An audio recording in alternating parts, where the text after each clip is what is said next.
Attendez. J-1 avant le match Barça contre Villarreal, on a eu le droit à quelques infos. Alors pour commencer, comme vous l'avez tous vu je pense, le Barça va affronter Newcastle en 8ème de finale de LDC. Et en supplément, on est quand même tombé sur le meilleur côté du tableau. Parce qu'à gauche, on va pas se mentir, mais...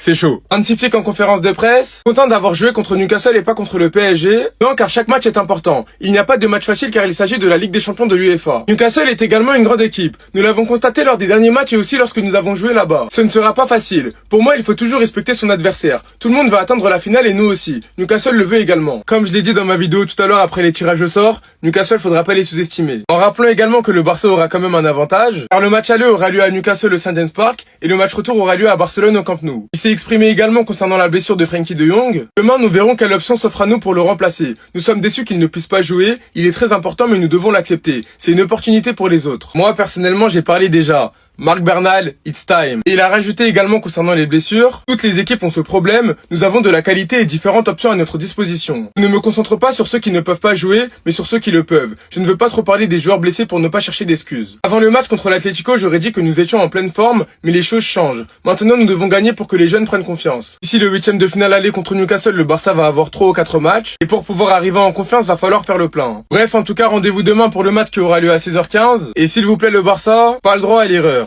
La conférence d'avant-match de Hansi Flick, il a parlé de la blessure de Frenkie de Jong et du tirage de Ligue des Champions. Attendez-vous, je vous explique. Éviter le PSG, on lui a posé la question. Non, car chaque match est important. Il n'y a pas de match facile, surtout en Ligue des Champions. Newcastle est une excellente équipe, on l'a vu lors des derniers matchs et lors de notre déplacement là-bas. Ce ne sera pas facile, pour moi il faut toujours respecter son adversaire. Je pense que nous avons eu de la chance lors du dernier match contre eux, il parle de celui contre Villarreal, où nous avons perdu le ballon à de nombreuses reprises, on a eu un Garcia énorme, et ils ont aussi une équipe qui joue en contre-attaque rapide, sachant qu'on joue ligne haute, et qu'en gros on doit faire attention et garder la possession. Sur l'absence de Frenkie, on verra demain, mais c'est dommage de perdre un joueur de cette qualité, mais ça donne des chances à certains et il faut saisir l'opportunité. Bernal, il dit que toutes les équipes en Ligue des Champions ont des qualités. On pourra jouer contre l'Atlético Tottenham si on se qualifie. On doit maintenant jouer notre meilleur football en Ligue des Champions et c'est formidable. D'avoir cette opportunité, on respecte tous nos adversaires. Il explique que ces 2 semaines ont fait du bien, qu'ils ont pu se reposer et qu'on doit faire attention à comment on entame nos matchs, surtout contre une équipe comme Villarreal. Il dit qu'il veut pas donner des excuses sur la blessure de Jong, qu'il veut pas trop en parler, mais que tous les clubs quasiment ont ce problème-là cette saison. Je parle de toi depuis bien trop longtemps. Certains ont voulu te vendre. Certains nous ont expliqué que tu es même moins fort que Casado. C'est ton moment. Et Flick, s'il te plaît, ne déconne pas. On veut pas voir des vilaines compos avec Olmo en 8, Pedri en 6. Et c'est toi-même qui l'as dit. L'absence de Frenkie, on verra ça demain. On a plusieurs options, mais au final, ce n'est jamais agréable de perdre un joueur de la qualité de Frenkie. Il faut l'accepter, c'est le football. Ce n'est pas facile pour nous. Mais au final, ça donne des opportunités aux autres joueurs et il faut les saisir. Les différents joueurs qui peuvent saisir cette opportunité, le premier c'est Araujo. Car Eric Garcia, notre patron en défense, Flick pourrait le mettre en 6, il a déjà été bon. Et du coup, titulariser un autre défenseur. Comme Araujo à côté de Koubarsi. Après, il peut faire un truc encore plus fou, mais je pense pas, on n'est pas sur FIFA. C'est basculer Cancelo à droite, remettre Koundé dans l'axe et mettre Baldé à gauche. Et du coup, ça fait Koundé, Koubarsi. Mais bref, j'y crois pas. La deuxième option, et c'est celle que je veux en numéro 1 personnellement, c'est Bernal, Pedri. Et devant Olmo ou Fermin, peu importe. Ou si Flick il est trop fou, il met Rafinha en 10 et Rashford à gauche. En tout cas, pour moi, peu importe, il faut trouver une place à Rashford. Même si ça doit être en 9, peu importe, il faut lui trouver une place. On sait que 10 c'est pas le meilleur poste pour Rafinha. Personnellement, je préférerais Rashford en pointe et Rafinha à gauche. Mais j'y crois pas une seule seconde. Je sais qu'il jouera Lewandowski ou Ferran Torres. Et la dernière option, du coup, c'est Casado. On verra, il va donner des chances à qui. En tout cas, je pense que tout le monde jouera. Sinon, vous les gars, vous en pensez quoi? Ramenez-nous sur Snap, s'ennuie. Oh non! Moi qui voulais tomber sur le Paris Saint-Germain. Que c'est dommage. Ce sera Newcastle pour le Barça, sans Frenkie de Jong. Mais, les gars, on va pas s'extasier. Ça va être chaud. Newcastle, ils sont en pétard. Ça n'a rien à voir avec le Newcastle qu'on avait affronté dernièrement. Même si nous aussi, c'est vrai qu'on n'avait pas tous nos joueurs. Mais ça va être un match chaud, match retour au Camp Nou. C'est la seule chose qui me rassure. Vous avez vu la partie de droite, le Barça, si jamais on passe, on prendra l'Atlético ou Tottenham. Ensuite, ce sera soit un Bodo Sporting ou un Arsenal Leverkusen pour les demi. Donc, on va pas se mentir, c'est grave à notre portée, c'est jouable d'atteindre les demi. Donc, honnêtement, les gars, cette année, l'année passée, on s'est arrêté en demi. Cette année, j'espère qu'on va retrouver cette finale de Ligue des Champions. Depuis 2015, le Barça n'a pas touché à une finale. Je le rappelle, on n'aura pas de Frenkie de Jong. Bon, la bonne nouvelle, c'est que c'est pas le Paris Saint-Germain. Donc, la qualité du milieu, même si, voilà, c'est chaud Newcastle, je le répète, c'est pas celle du PSG. Donc, on va dire qu'il a un sursis, mais qu'il revienne très vite parce que, Atlético Madrid pour le prochain tour, après des Arsenal, À tous les supporters des équipes du côté gauche, joyeux Hunger Game, que le sort puisse vous être favorable. J'ai rien d'autre à vous dire, vous êtes tous cuits. Le marathon dans lequel vous vous êtes lancé en étant tiré de ce côté-là, c'est de la folie. PSG-Chelsea, retrouvailles de la finale de la Coupe du Monde des clubs où Chelsea avait botté le PSG. Galatasaray-Liverpool, match très très piège pour Liverpool. City-Real Madrid, ils vont affronter le Bayern. Le vainqueur de City-Real, il prend le Bayern en quart. Et ensuite, le vainqueur de City-Real Bayern, ça va en demi-finale contre soit Liverpool, soit Galatasaray, soit Paris, soit Chelsea. Et ensuite, il y a la finale contre Arsenal ou le Barça. Parce que oui, la demi-finale sera Arsenal-Barça, voilà, je vous préviens maintenant. Mais en fait, le parcours, c'est du n'importe quoi. Alors oui, côté droit, il y a quand même des belles équipes. Arsenal, c'est fort. Barça, c'est fort. Atlético, Tottenham, Newcastle, faut pas sous-coter. Même Bodo, le Sporting et Leverkusen, c'est pas hyper simple à jouer. Mais en même temps, c'est des huitièmes de Ligue des Champions. Mais quand tu compares à ce qu'il y a de l'autre côté, moi, le Barça, je suis très content. Là, on va aller faire notre petit parcours, prendre Arsenal en demi-finale, se faire botter par Arsenal et les laisser aller en finale. Voilà, c'est comme ça que je le vois. Évidemment, j'aurais de l'espoir, si on est en demi, de sortir Arsenal, même si, à l'heure actuelle, je n'y crois pas une seule seconde. Mais de l'autre côté, je saurais même pas vous dire qui va en demi-finale. Je sais même pas vous dire qui sort vainqueur des demi-finales et qui va en finale, parce que je saurais même pas vous dire qui sort vainqueur des quarts. Je pense que ce sera Bayern-Chelsea. Mais j'en ai aucune idée en vrai. Ça peut être Manchester City PSG, ça peut être Liverpool Real. Il peut y avoir trop de trucs. En tout cas les amis, il y a une seule chose dont on est sûr, ça va être une dinguerie. Ça va être une dinguerie. En fait, je sais même pas ce qui va se passer, mais ça va être une folie. J'ai juste hâte que les matchs se jouent là.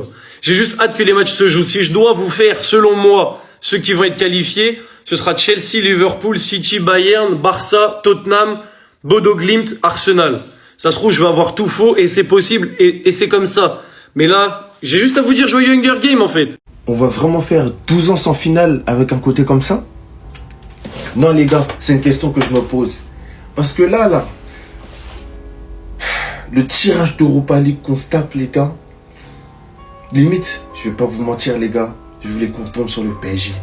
Comme ça, on sait. Voilà, comme ça, on en finit. Voilà. Là maintenant les gars, ça se trouve on va souffrir les gars. Hein? On va passer Newcastle. On va peut-être passer l'Atlético. On arrive devant Arsenal. Le match il va être frustrant de baiser. Hein? Ah non les gars. Les gars, c'est la première fois que je vois un tirage de LDC. Je sais que mon équipe elle est pas ouf. Je suis en mode en vrai de vrai en plus hein. Si on ne se retrouve pas face à Arsenal en demi, si on ne va pas jusqu'en demi avec un parcours comme ça les gars, j'aime plus ma télé pour le Barça en Ligue des Champions jusqu'à ce qu'on ait des sous ma gueule. La tête d'homme frère. Au bout d'un moment, faut commencer à parler français. C'était le Sejourinho do Brasil, toujours. Et dites-moi ce que vous en pensez de tout ça. Est-ce que vous pensez qu'on va aller au bout? 12 ans sans finale. Si je vous dis l'âge que j'avais la dernière fois, il y en a, ils vont juste dire que je mens, ça. Bref. Donc on va jouer Newcastle au lieu du PSG. Certes les gars, c'est un meilleur tirage. C'est mieux que de jouer contre le PSG. Sur ce point, on est tous d'accord. Mais aussi, faut pas dénigrer Newcastle les gars. Ils savent jouer au football. C'est vrai qu'on a de très bons souvenirs là-bas. Le doublé de Rashford en début d'année.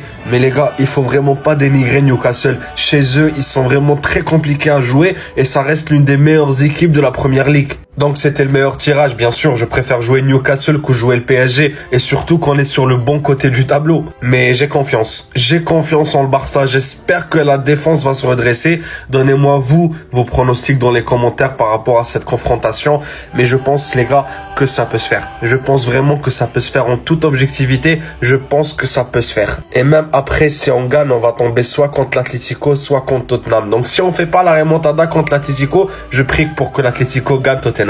Et on peut aussi jouer Tottenham, c'est jouable les gars, je vous assure que c'est jouable. Donnez-moi vos avis dans les commentaires, mais c'est tellement jouable. Non, je sais ce que vous allez dire, mais moi je suis pas d'accord. Le tableau à gauche n'est pas plus dur que le tableau à droite. En fait, il y a des gens qui abusent, des gens dont je tairai le nom, les fans du Real, les fans du PSG, parce qu'ils sont à gauche. Et ces gens-là nous disent que le tableau à droite est 1000 fois plus facile que le tableau à gauche. Donc on va regarder, on va voir.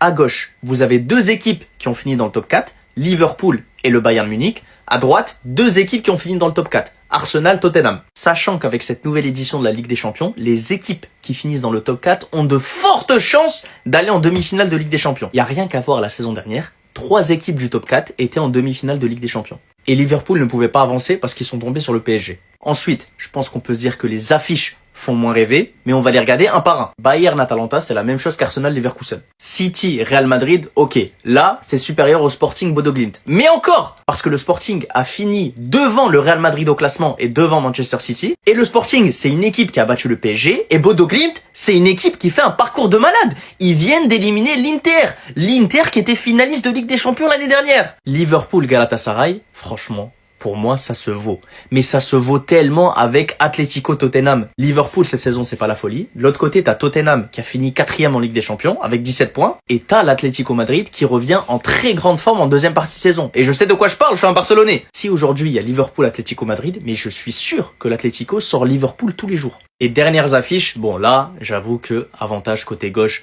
Paris-Chelsea, c'est beaucoup plus relevé que Newcastle-Barça. Chelsea, je crois, ils sont 4e, 5e de Première Ligue contre le champion en titre. Et de l'autre côté, t'as le Barça qui est leader de Liga, ok. Mais Newcastle, je crois, cette saison, ils sont 12e, 13e de Première Ligue. Enfin bref, c'est pas fou. Voilà. Avantage à gauche, mais l'avantage n'est pas aussi grand qu'on veut nous le faire croire. C'est du tout droit. Minimum demi-finale où je demanderai à ce qu'il Flick démissionne. Non, à un moment donné, soyons sérieux, les gars. Soyons sérieux 2 minutes. Là, avec le parcours qu'on a là, si on fait pas minimum demi-finale, je suis désolé, hein.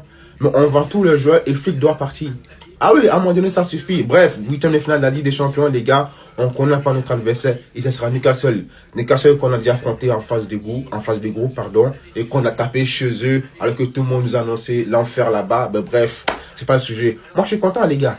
Je suis content que ce soit Newcastle parce que je pense que si on avait chopé le PSG, et le côté gauche, ça faut pas l'oublier, le côté gauche et le PSG, je pense que voilà, ça serait mal passé pour nous. Donc moi je suis très content que ce soit Newcastle. Maintenant faut faire le taf. Voilà, faut faire le taf. Faut oublier le match qui s'est passé en phase de groupe. Là c'est un nouveau truc là. Là voilà, là c'est 8e de finale, élimination directe. Oubliez le match qui s'est passé en phase de groupe là. Ça compte plus. C'est là que les choses sérieuses vont commencer, les gars. S'il vous plaît. FC Barcelone. Flick,